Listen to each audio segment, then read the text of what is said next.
Քրիստոս հարյավի մեռելոց, ձեզ եւ մեզ մեծ ավետիս։ Այսօրվա խորհուրդը սիրելիներ առաքինության շուրջ է։ Ինչ երենից ներկայացնում առաքինությունը, թերևս բոլորդ գիտեք։ Առաքինությունները այն մարդկային առանձնահատկություններն են, որոնք օգնում են մարդուն մնալ իր կերպարի մեջ, իր տեսակի մեջ, աստվածային պատկերի եւ նմանության մեջ։ Հետևաբար, առաքինությունները մեզ պետք են, որպեսզի մենք կարողանանք ճիշտ դասավորել մեր կյանքը որպես քրիստոնյաներ։ Առաքինության շուրջ տեսեք Պետրոս առաքյալը իր երկրորդ նամակի առաջին գլխում ինչ է գրում։ Եվ այս բանի համար ամեն ջանք գործադրելով ձեր հավատը հարստացրեք առաքինությամբ։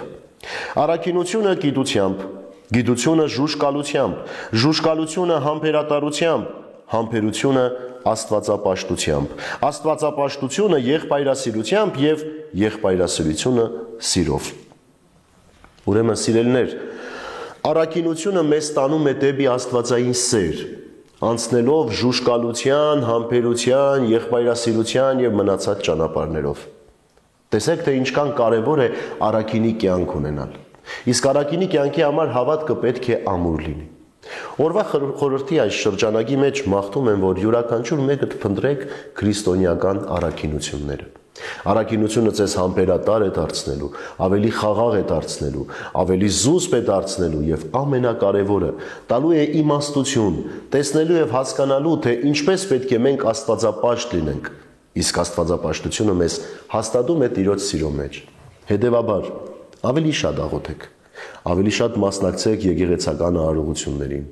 Ձեր աստվածապաշտությունը ամենօրյա դարձրեք եւ կտեսնեք, թե Աստծո նկատմամբ ձեր սերը ինչքան առատ է դառնում սրտերիդ մեջ։ Իսկ եթե այդպես չեղավ, ուրեմն զուրկ եք մնալու հավատքի ամրությունից։ Այսօրվա խորհրդով մաղթում եմ, որ ձեր հավատքը զորացնեք Աստծո սիրով